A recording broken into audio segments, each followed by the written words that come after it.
So I came across this article on the Wall Street Journal, and it was titled "U.S. Incomes Fall for a Third Straight Year." Right, and it was funny because when I heard that title, I was like, wait, how's that possible? Like, especially with inflation and you have labor shortages, I would expect that incomes and salaries would increase, right? Like, people are saying that, all right, you know what, I need more money because of inflation, or people, since you have a labor shortage, that gives, the leg up to employees. So I would think more people would be like, all right, I demand X amount of money because, obviously we have this shortage. So I would expect more people to be making more money. So when I heard that title, it was just a little confusing, especially we have all the strikes as well. A lot of people are demanding more money. So obviously when you go through that article and you read it, and it's like, all right, what it really should say is that rising costs erodes recent pay increases, which sounds better because obviously when it comes to inflation is obviously digging into a lot of people's income. So it's just like, as you read that article and you get an idea of like what they're talking about, you can see how for a lot of people, like even if like they got an increase of, let's say, 3% in their income, but if inflation is at 6%, that's a net negative of negative 3. So even though you've increased your income overall, you still are struggling because of inflation. If things are more expensive than they were a year ago, that's going to cut into your income. And you hear this a lot, especially with the media. They're talking about how inflation is going down, right? Inflation is subsiding. When it really means is that the interest rate, the inflation rate is gone down. So instead of like 9%, we're down to 6%, we're down to like say 4%.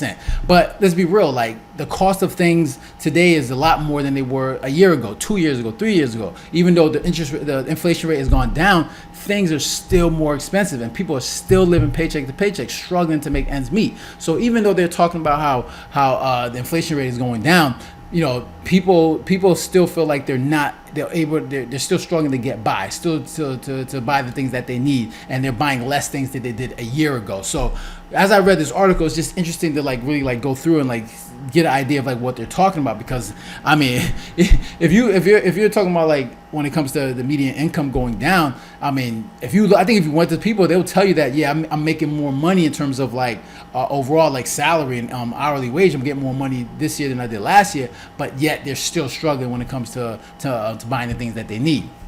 So let's go through this article. It says, all right, U.S. incomes fall for a third straight year.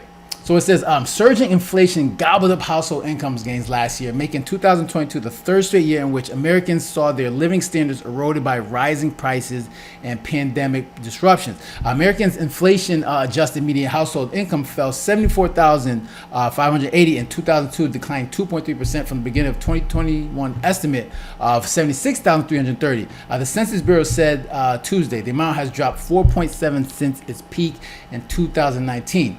The figures added to the picture of the economic challenges facing households since COVID-19 hit in early 2020. Inflation hit a 4-decade high last summer, and the pandemic upended supply chains, and the Ukraine war drove up energy prices. This year could be different. Earnings and inflation trends have improved as a strong labor market and cooling prices increase boosted household purchasing power, said Bill Adams. Now, obviously, this data that they're looking at is back from 2022. So when you look at, especially 2023, man, you hear a lot of people, getting pay raises. That's when I'm looking at like, all right, all I've heard like in this year is like how people are, we're short on labor. So that just gives the power to any person looking for a job. Like, all right, you're short on labor, then I want X amount of dollars, and that's going to help get that person to increase. And especially also people hopping from job to job, like they're saying if they're not making money at this job, they're going to go to another job where they can get more. So a lot of people are doing that. But now obviously as the people are fearing a recession and people are getting laid off, they're hoping with the Fed's increase in interest rates, they're hoping to obviously, loosen up the labor market. So people, if you're someone looking for a job, it's going to be harder for you to be like demand a certain salary or income. So it says shifting into the present and into the future, the prospects are better for wages to make up for some of the ground lost during the last couple of years. Wage growth for the typical worker outstripped inflation starting in December 2022, with inflation adjusting wages rising about 3% in July, according to data from Atlanta Fed Wage Tracker. Now, household incomes have also risen As more sideline workers found jobs, earnings growth has buoyed consumer spending, spurring solid economic growth this year despite the Federal Reserve's rapidly increasing interest rates. Inflation has also slowed steadily this year as the Fed hiked interest rates to 22-year high to bring down inflation by slowing the economy. Annual inflation rate was 3.2% in July, down from 9.1%. Now, obviously, with the Fed hiked interest, yeah, it slowed down the interest rate. But like I said, things are still expensive. Eggs are more expensive today than they were a year ago, 2 years ago. Milk, bread, whatever it is that you're buying, gas, whatever it is, it's more expensive today than it was a year ago. So even though the inflation rate has decreased, has declined a little bit, everyone's still struggling when it comes to buying the things that they need.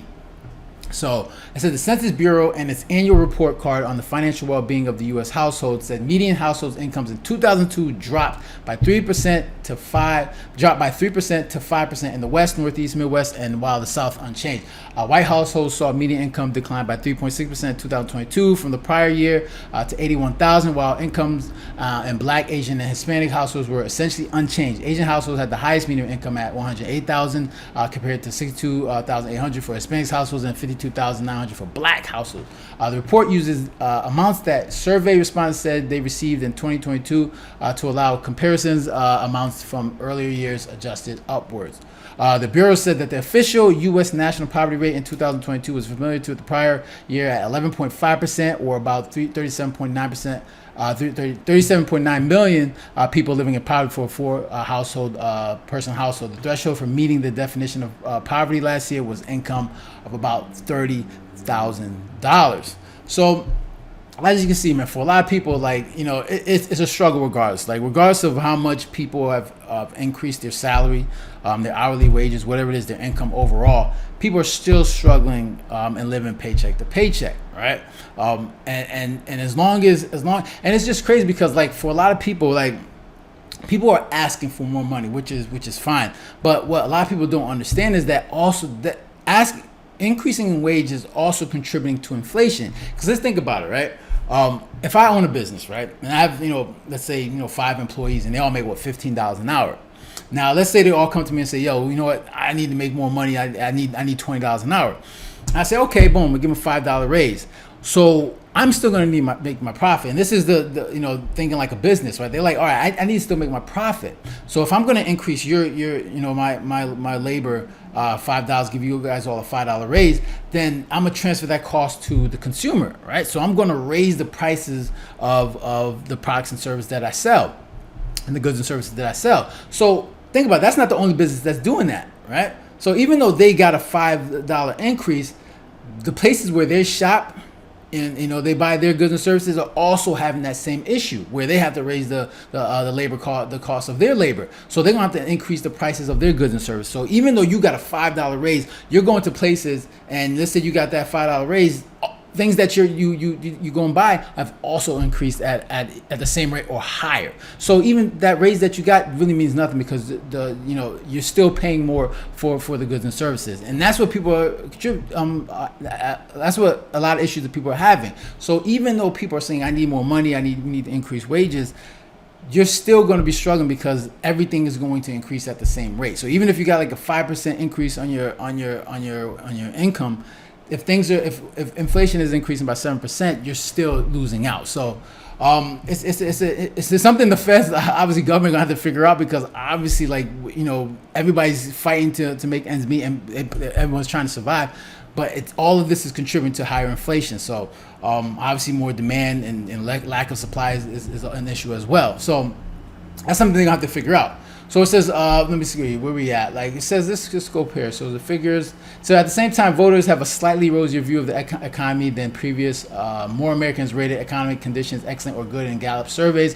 A monthly measure of consumer sentiment published by the University of Michigan has been rising gradually since bottoming out in June 2022 shows perceptions about the economy have been improving among Democrats and Republican independents.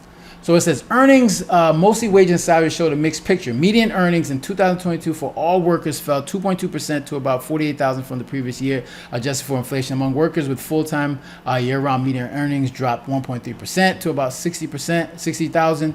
The total number of workers rose about 2.8 million, while the number of full-time year-round workers jumped by 4 million to 121 million. So yeah, so it has just throws out a bunch of numbers. But yeah, so just basically overall, it's just like.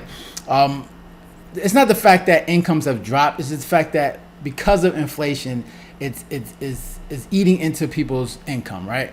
And even though people are making more money, you're making more money hourly, it's still because of inflation. Because inflation is too high, things are more expensive. It's still, you don't even factor in like housing and energy. So these are all cutting into like people's earning power. So and that's what inflation does, right? It just reduces the purchasing power of your dollar. So until the Feds can figure that out, people are going to still. It doesn't matter how much money people make, as long as inflation. If they don't get a handle on inflation, it's still people still going to be struggling, living paycheck to paycheck, and trying to figure out how to make ends meet. So.